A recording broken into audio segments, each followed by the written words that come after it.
My name is Adil. I am from Signature Guide.This. I am a low vision person.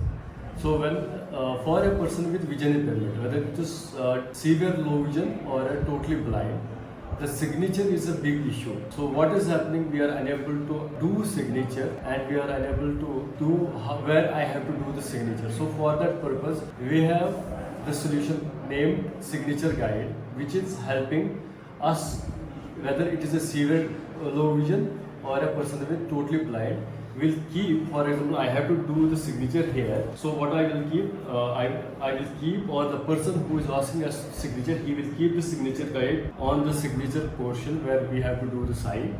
Then we can easily sign as per our requirement or as per the form required. So I will do the signature here. So this, like this, we can use the signature guide for doing our signatures on the signature part or signature portion. Thank you. Breakfreesolutions, brought to you by Project Discovery, supported by Enable India and Google.